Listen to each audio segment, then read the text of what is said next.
What is the cure for crippling anxiety? Benzos. Yeah, benzos. Yes. Oh, I wish it was that simple. I would like John to expand on anxiety, where it comes from, what it is, the fake cures that don't actually cure it. Yeah. I can tell you, for me, the only cure for when I get anxiety, I tend to be more anxious than someone like Ryan, is intense physical exercise. There's a hill right by my house, and it's on a main street, and I'll just go running up it as fast as I can. And by the time I'm at the top of that hill, I'm so worn out, I don't have room for anxiety anymore. But let's talk about, before we talk about Tammy's question, the cure for crippling anxiety. Where does anxiety come from? I think we've pathologized anxiety to a large degree. So whenever I have this conversation, I want everyone to picture a bell curve, and there is way outside on the long tails of either side of this bell curve, there's true neurological issues, there's true, hormone imbalances, things like that. So putting those aside, right? Anxiety is really just an alarm system. That's all it is. And it is just letting you know most of the time you're disconnected, you're out of relationship with people in your community. You found yourself alone. And if you think back a couple of 1,000 years and you woke up on the plains of Nebraska or Kansas and your tribe had left you, you're probably going to die, right? You were going to get eaten by something. You're going to die of starvation. You're going to die of exposure. We are co-regulated physiologically. We are designed to be in community and relationship with other people in a room together doing life, right?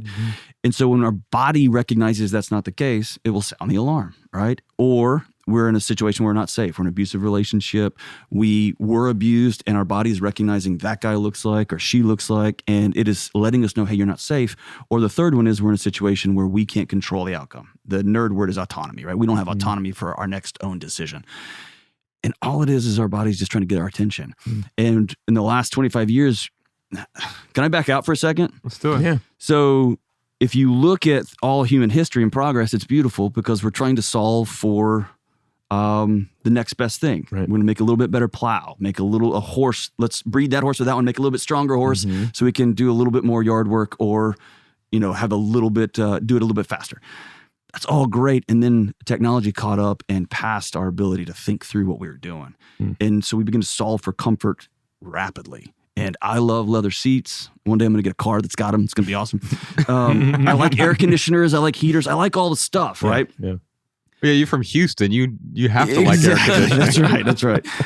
So I like technology and progress. So don't get me wrong. The challenge is in the last 50 to 100 years, 200 years, we have become so obsessed with solving for comfort that we've pathologized discomfort. We've made discomfort the enemy. And we have some very real physiological things like sadness and frustration and boredom and anxiety, natural things that our body does that we've said, whoa, that's uncomfortable. We need to solve for that. And so if you think about anxiety as an alarm in your kitchen, it's just a smoke detector letting you know your house is on fire. You can go see a psychiatrist and climb up in there and take the batteries out, which is what meds do.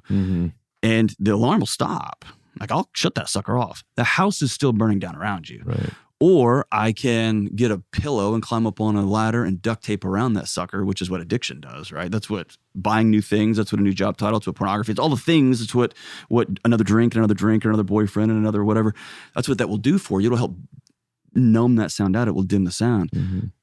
But man, if you're anxious, going back to the original question, if you got crippling anxiety, get with somebody and walk out to your front yard and look at your house and see what's on fire, right? And that's where you start to heal anxiety. It's like duct taping over your gas gauge on your car. Why would you do that, right? That's not the problem. It's just letting you know you need some gas in the car, right? Yeah. And so I've started making peace with anxiety. And so I'm an anxious guy. I'm a super anxious guy. And mine's crippling. When it comes, it's hard to walk out. And so when I feel it coming, I begin to be curious with my body. Dude, what are you trying to protect me from? And it's a totally different engagement with my body than the decade I went to war against my body trying to shut it up. Yeah. I'm the same way. I actually do experience anxiety pretty easily. That's why I did have a drug and alcohol problem when I was, from a teenager until, I was like 28, 29 years old. Well, it's funny, talking about the stories we tell ourselves. So I had this really cool uncle who told me all about these awesome Grateful Dead shows he went to and, all the drugs that he was doing. And I really looked up to him.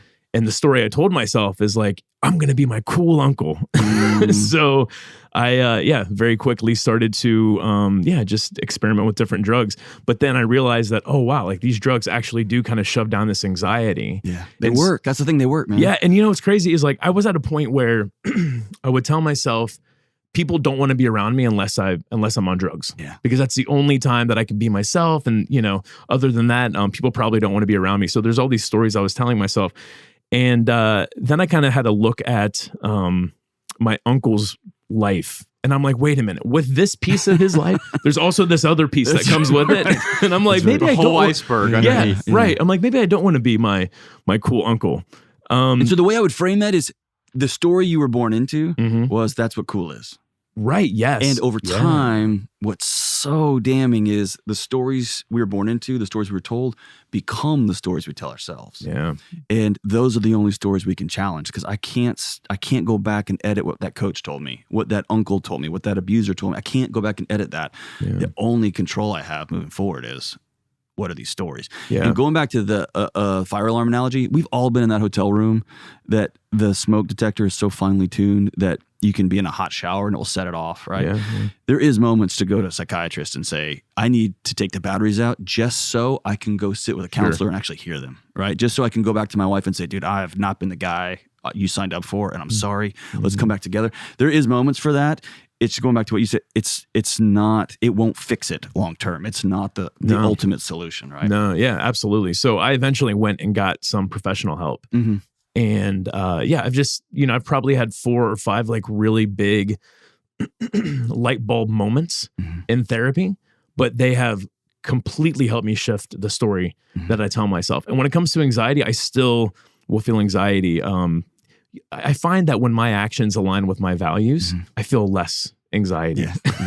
So I feel less and less anxiety these days. But when I do, I kind of have done the same thing that you've done. Like I make this peace with it. It's like I'll sit with it and I'll really examine like, okay, where is this coming from? Did I drink too much coffee this morning? Because that could totally be it. Yeah. Or is there actually something wrong? But learning to sit with it, I think, is a huge tool for crippling anxiety. But to get to that point, you might have to go talk to a professional to kind of get a different perspective. And that's what a good therapist does. I feel like what they do is you tell them your story and they go, huh. They're like, well, why don't you look at your story through this lens? And how does that feel? Yeah. And so they just literally give you tools to look at your story and shift it a little bit and maybe start telling yourself a different narrative. And I'll tell you, I think modern psychotherapy has failed us in the last 100 years because it's become all cognitive. If you will just think about this thing, then you can think your way too. And you mentioned it, a good count, and there's a movement that's happening, a shift. Go run up and down a hill 5 times and your body will go, all right, we're good. You know what I mean? Yeah. Go call somebody and say you're sorry. Go pay off every debt you have and your alarm system will stop ringing off the hook, because if you owe somebody else some money, they control your next move, not you, right? If you have a job title that you are enslaved, if you're in service to it, your body will tell you we're not okay, because every day we're going to work doing stuff that we hate that's driving our body crazy. It's just trying to get your attention. So if you can circle back and say, dude, what are you trying to tell me, man? Yeah. Like, what is the goal here? And sometimes it's, you got to pull your kid out of 19 different activities that you're trying to prop up your ego with and go kick a soccer ball in your front yard together, right? Go laugh a little bit, have joy in your life. Then your body goes, all right, cool. Now Ryan's back in the driver's seat. I'm going to turn the alarm off, right? And I don't want to live an anxiety-free life. That's the alarm system is valuable. It's good for us. Yes. It lets me know when I'm out of balance. And so the goal isn't to numb it. It's to make peace with it. Yeah, you look at anxiety as a symptom, not the problem. Yeah, it's a tool. Yeah. It's a dashboard. Yeah. Did you enjoy this standalone Patreon highlight? If so, you can listen to full episodes of the Minimalist Private Podcast, available exclusively on Patreon. Visit patreon.com/theminimalists or click the link in the description. Your support keeps our podcast and YouTube channel 100% advertisement free.